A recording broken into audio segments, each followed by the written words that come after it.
BPSC 17वीं संपूर्ण परीक्षा की रद्द की मांग को लेकर जनसुराज के संस्थापक प्रशांत किशोर जो हैं वह आमरण अनशन पर थे।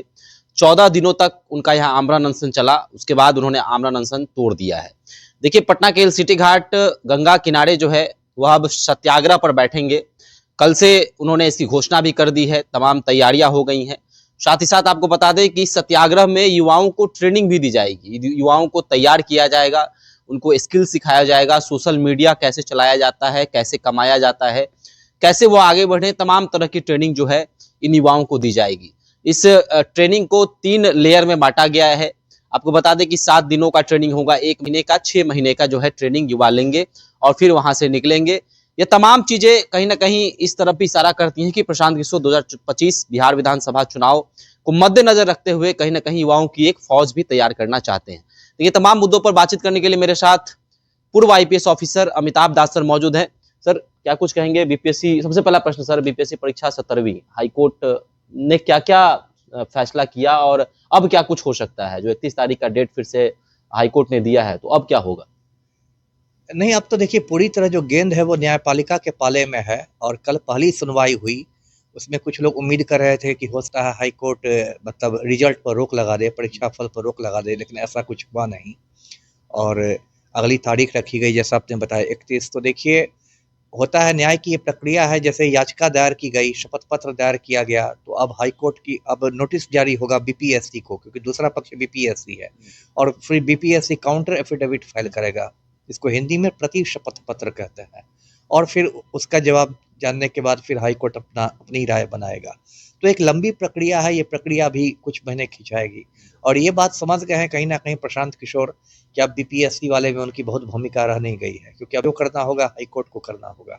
इसलिए उन्होंने अपना आमरण अनशन भी तोड़ दिया, कल गंगा में डुबकी भी मार लिया उन्होंने और अब लगता है कि वो एक ज़्यादा लंबी लड़ाई की तैयारी कर रहे हैं, है ना। इसलिए अब उन्होंने गांधी मैदान को बिल्कुल अलविदा कर दिया, क्योंकि गांधी मैदान में बार बार प्रशासन को कुछ बहाना मिल जाता था, जैसे भी गणतंत्र दिवस का बहाना बनाकर प्रशासन ने बंद कर दिया कि रिपब्लिक डे का रिहर्सल होगा, फिर कभी कोई सरस मेला, कभी कुछ, वहाँ लगातार कुछ कुछ होता रहता है आयोजन।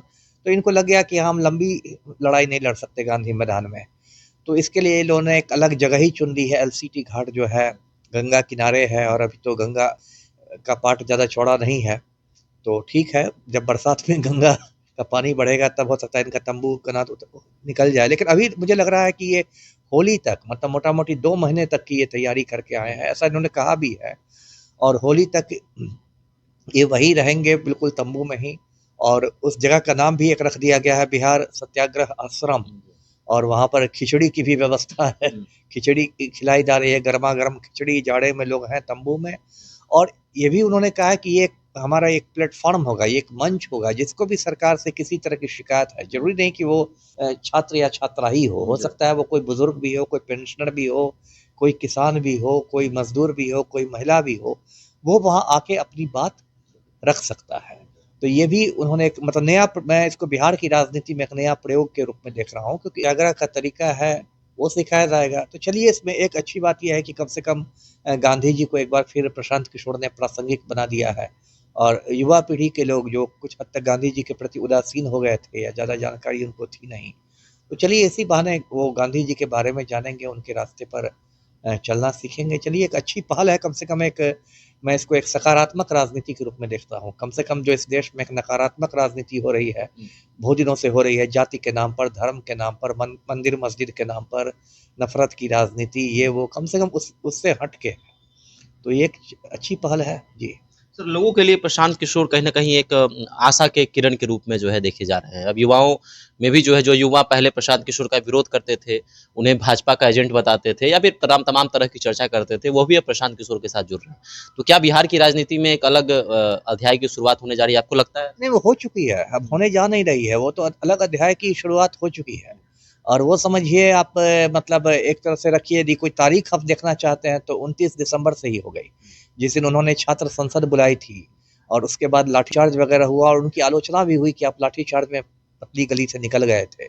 लेकिन फिर उन्होंने 2 जनवरी से आमरण अनशन शुरू किया, जो लगातार 14 दिन तक करीब चला और इस बीच बिहार पुलिस ने काफ़ी बेवकूफ़ी का भी बीच में परिचय दिया है, जैसे कि एक दिन उनको उठा लिया गया सुबह 3:45 जाकर, फिर 5 घंटे एम्बुलेंस में घुमाया गया, फिर आप उनको जेल भी नहीं भेज सके, उनको कोर्ट से ही जमानत मिल गई। कोर्ट ने पुलिस को फटकार भी लगा दी कि आप तो थाने से बेल दे सकते थे। तो ये सब की वजह से प्रशांत किशोर का कद जो है वो काफ़ी बढ़ गया है। इसमें सबसे ज़्यादा यदि मुझे नुकसान हुआ है तो लगता है कि तेजस्वी यादव को हुआ है, क्योंकि विपक्ष के वो नेता हैं और बिहार में मजबूत विपक्ष है। पूरा महागठबंधन को आप जोड़ लें तो 100 से ज़्यादा विधायक हैं, कमजोर विपक्ष नहीं है।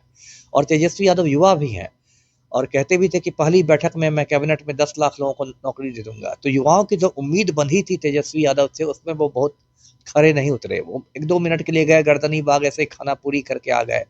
चिराग पासवान से भी उतनी ही निराशा हुई जब बच्चे लाठियां खा रहे थे तो अमेरिका में नया साल मना रहे थे। ऐसे चुनाव के समय तो बिहार फर्स्ट, बिहारी फर्स्ट करते हैं।